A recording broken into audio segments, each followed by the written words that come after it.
Hi guys, எல்லாருக்கும் வணக்கம். And இன்னைக்கு வந்து பார்த்தோம் அப்படின்னா ஒரு புது இடத்த பற்றி பார்க்க போகிறோம். பொறுமையான கிளைமேட், அதுக்கப்புறம் வந்துட்டு ஹில்ஸ் அப்படின்னாலே வந்துட்டு நம்ம கோயம்புத்தூர்ல இருக்க எல்லாத்துக்குமே ஞாபகம் ஒரு பிளேஸ்னால் ஊட்டி தான். அப்பேற்பட்ட ஊட்டியில் இருக்கக்கூடிய ஒரு ஹாண்டடான பிளேசஸ் பற்றி பார்க்க போகிறோம். அதில் வந்து பார்த்தீங்க அப்படின்னா இந்த பிளேஸ்க்கு பேர் வந்து பார்த்தீங்கன்னா ஃபர்ன் ஹில் அப்படின்னு சொல்லிட்டு சொல்லுவாங்க. இது வந்து பார்த்தீங்கன்னா பிரிட்டிஷ் காலத்தில் பிரிட்டிஷ் ஆஃபீஸரால் கட்டப்பட்ட வந்து ஒரு பில்டிங். அது மட்டும் இல்லாமல் இது வந்து 1844 ஆண்டு வந்து பார்த்தீங்கன்னா இந்த பங்களா வந்து அவர் கட்டியிருக்காரு. அது மட்டும் இல்லாமல் பார்க்கறதுக்கே ரொம்பவே பிரம்மாண்டமாக இருக்கக்கூடிய இந்த பங்களா வந்துட்டு இதில் இருந்த இந்த ஆஃபீஸர் வந்து என்ன ஆயிருக்காரு அப்படின்னு பார்த்தீங்கன்னா மர்மமான முறையில் சுற்றி இருக்கிற மக்களால் கொலை பண்ணப்பட்டாரா இல்லை யார் அவரே சூசைட் பண்ணிக்கிட்டாரா அப்படிங்கிற ஒரு மர்மமான ஒரு குழப்பமான ஒரு டிசிஷன்லேயே வந்து இருக்கக்கூடிய ஒரு விஷயமா வந்து இப்போ வரைக்கும் இருக்குது. அப்படிப்பட்ட அந்த பங்களா வந்து பார்த்தீங்க அப்படின்னா பயங்கரமாக வந்து அவர் இறந்த அந்த இடத்துல வந்துட்டு அவர் இன்னும் இருக்காரு அப்படின்னு சொல்லிட்டு அங்கே போய் தங்கக்கூடிய ஒவ்வொருத்தவங்களும் வந்துட்டு சொல்லிட்டு வராங்க. இது வந்து 1990 ஆண்டு தான் வந்து பார்த்தீங்க அப்படின்னா இந்த பங்களாவை வந்துட்டு அவங்க வந்து ஹோட்டலா வந்து கன்வெர்ட் பண்ணியிருக்காங்க. இந்த பில்டிங் பத்தி பார்த்தோம், இதோட ஹிஸ்டரிஸ் பார்த்தோம். பட் இது எப்படி ஹாண்டட் ஆச்சு அப்படிங்கிறது கப்பலுடைய வந்துட்டு அனுபவத்தை வந்து சொல்லியிருக்காங்க. அது என்ன அப்படின்னா அவங்க வந்து பார்த்தீங்க அப்படின்னா கல்யாணம் ஆகி 2 பேருமே வந்துட்டு வெக்கேஷனுக்காக வந்து என்ன பண்ணுறாங்க, இந்த ஊட்டியை வந்து செலக்ட் பண்ணி வந்திருக்காங்க.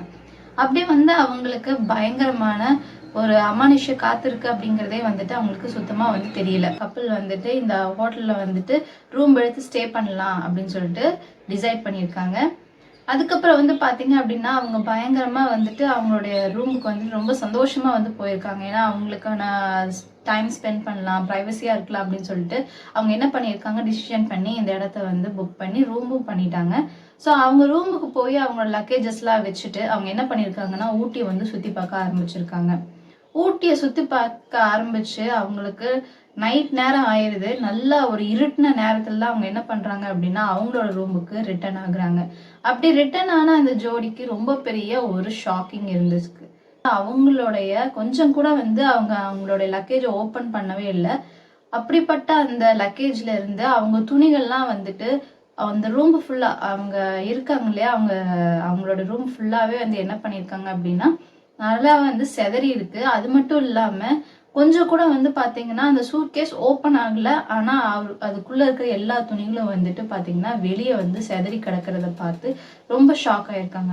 இந்த தம்பதி வந்து என்ன பண்ணிருக்காங்கன்னா நம்ம ரிசப்ஷனிஸ்ட் கிட்ட வந்து அவங்க என்ன பண்ணிருக்காங்க, கால் பண்ணி கேட்டிருக்காங்க, இந்த மாதிரி வந்துட்டு யாராச்சும் எங்க ரூமுக்கு வந்தாங்களா, யாரும் வரமாட்டாங்கன்னு நினைச்சோம், ஆனா யாராவது வந்திருக்காங்க போல, எங்க துணியெல்லாம் வந்து அங்கங்க கிடக்கு அப்படின்னு இருக்காங்க. பட் ரிசப்ஷனிஸ்ட் சொல்லியிருக்காங்க, இல்லைங்க பிரைவசிக்காக நாங்க யாருமே வந்து என்ன பண்ண மாட்டோம் அப்படின்னா அவ்வளவா வந்து வரமாட்டோம், ஏதாவது வேணும் அப்படின்னா வந்துட்டு நீங்க எங்களுக்கு கால் பண்ணாலே வருவோம், இல்லாட்டி வந்துட்டு பாத்தீங்கன்னா ஒரு சர்டன் டயத்துக்கு மட்டும்தான் உங்க ரூமுக்கு வந்து நாங்க வந்து அப்ரோச் பண்ணுவோமே தவிர்த்து இந்த டயத்துல எல்லாம் வந்துட்டு எந்த ஒரு கெஸ்டையும் வந்துட்டு நாங்க பண்ண மாட்டோம் அப்படின்னு சொல்லிட்டு வந்து சொல்லியிருக்காங்க.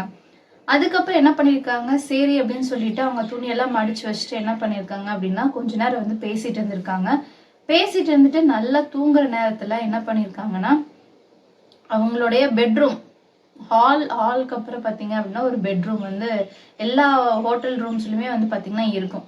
ப்ரைவசியாக இருக்கக்கூடிய எல்லா ஹோட்டல்லையும் பார்த்தீங்க அப்படின்னா ஒரு ஹால், ஒரு பாத்ரூம், அதுக்கப்புறம் வந்துட்டு பார்த்தீங்கன்னா ஒரு பெட்ரூம் வந்து அமைச்சு கொடுத்துருப்பாங்க.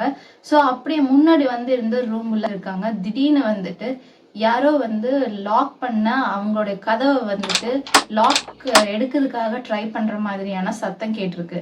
இதை கேட்டுட்டு அவங்க என்ன பண்ணியிருக்காங்கன்னா அந்த பெண் வந்துட்டு அவங்க ஹஸ்பண்ட் வந்து எழுப்பியிருக்காங்க, இங்க பாருங்க யாரோ வந்துட்டு ஓப்பன் பண்ற சத்தம் கேட்குது அப்படின்னு சொல்லி சொன்னதுக்கு அப்புறம் இவர் என்ன பண்ணியிருக்காருன்னா போய் வந்துட்டு தைரியத்தை வர வச்சுட்டு போய் அவர் வந்து பார்த்துருக்காரு. அப்படி பார்க்கும்போது அங்க யாருமே இல்லை, ரூம் பாய் இல்லை, வேற யாருமே இல்லை. ஏன் யாராவது குடிச்சிட்டு வந்து ஓப்பன் பண்ணுவாங்களா இருக்கும் ரூம்பை மாத்தி அப்படின்னு கூட பார்த்துருக்காங்க. பட் அந்த மாதிரி எந்த ஒரு பாசிபிலிட்டியும் இல்லை. என்ன பண்ணிட்டாரு அப்படின்னா இவர் மறுபடியும் வந்து என்ன பண்ணிட்டாருன்னா மறுபடியும் அவங்க மனைவி கூட தூங்க ஆரம்பிக்கிறாங்க. தூங்க ஆரம்பிச்சு கொஞ்ச நேரத்துல மறுபடியும் பாத்தீங்கன்னா ஒரு விதமான முனங்கல் சத்தத்தோட அந்த கதவை மறுபடியும் அவங்க தட்டுற சத்தம் வந்து கேக்குது. அந்த ஓப்பன் பண்ணக்கூடிய அந்த சத்தம் வந்து கேக்குது. இதை கேட்டுட்டு இவங்க 2 பேத்துக்குமே பயங்கர பயம் ஆயிடுச்சு. ஏன்னா இவங்க இந்த மாதிரியான ஒரு விஷயத்த வந்து எக்ஸ்பீரியன்ஸ் பண்ணதே இல்லை. ராத்திரி முழுக்க வந்து இந்த சவுண்ட் வந்து கேட்டுட்டே இருந்திருக்கு. அது மட்டும் இல்லாம நிறைய நடக்கிற ஒரு சத்தம். அதுக்கப்புறமா அவங்க தூங்காம காரிடார்ல வந்து எட்டி பாக்குறப்போ ஒரு வெள்ளை கலர்ல ஒரு உருவத்தை பார்த்திருக்காங்க. அந்த உருவம் வந்து பாத்தீங்கன்னா காரிடார்ல இங்கேயும் அங்கேயும் வந்து பயங்கரமா நடந்து போயிருக்கு. இவங்க என்ன பண்ணிருக்காங்க, அது ஒரு மனுஷனா தான் இருக்கும் அப்படின்னு சொல்லிட்டு இவங்க போய் அப்ரோச் பண்ணவும் பார்த்திருக்காங்க அன்னைக்கு நைட்டு. ஆனாலும் பாத்தீங்க அப்படின்னா அங்க யாருமே இல்ல. தூரத்துல இருந்து பார்க்கும்போது ஒரு மனிதர் இருந்த மாதிரியும், பக்கத்துல போய் அப்ரோச் பண்றப்ப வந்து பாத்தீங்கன்னா அங்க ஒரு உருவமே, அங்க ஒருத்தங்க இருந்தாங்க அப்படிங்கிறதுக்கான எந்த ஒரு எவிடன்ஸும் இல்லாத மாதிரி இருந்திருக்கு. இந்த நைட்டு சம்பவத்திற்கு அப்புறம் இனிமேலும் இந்த இடத்துல நம்ம வந்து இருக்கக்கூடாது, ஹெல்ப்புக்காக நம்ம வந்து இவர்கிட்ட அப்ரோச் பண்ணலான்னு வந்தோம். ஆனா இது கூட வந்துட்டு ஒரு உண்மையே இல்லாத, இனிமேலும் நம்ம வந்து இந்த இடத்துல இருக்கக்கூடாது, ஏதோ ஒரு அமானுஷ்ய சக்தி இங்க இருக்கு, இங்க இருக்கிறதுக்கு நம்ம சேஃப் கிடையாது அப்படின்னு சொல்லிட்டு அடுத்த நாள் காலையில கொஞ்சம் கூட தாமதப்படுத்தாம அந்த ஜோடி வந்து என்ன பண்ணிருக்காங்க, அந்த கப்பல் வந்து என்ன பண்ணிருக்காங்க அப்படின்னா அந்த ரூமை வெக்கேட் பண்ணிட்டு அவங்க அந்த கப்பலுக்கு நடந்த இந்த ஒரு விஷயம் மட்டும் கிடையாது, பல விஷயங்கள், அமானுஷ்யமான விஷயங்கள் நடந்திருக்கு. இதுல அங்க போய் தங்குற ஒவ்வொரு ரெஸ்டாரண்ட்டுக்கு, அந்த ஹோட்டல்ல போய் தங்கக்கூடிய ஒவ்வொருத்தவங்களுக்கும் வந்து பாத்தீங்கன்னா ஒவ்வொரு விதமான அனுபவங்கள், அமானுஷ்யமான அனுபவங்கள் இப்போ வரைக்கும் நடந்துகிட்டே தான் இருக்கு அப்படின்னு. இந்த ஃபர்னில் ஹாண்டடான விஷயம் உங்களுக்கு பிடிச்சிருக்கு நம்புறேன். அடுத்த ஒரு வீடியோல சந்திக்கலாம். Until then, bye from Drinkable Annie.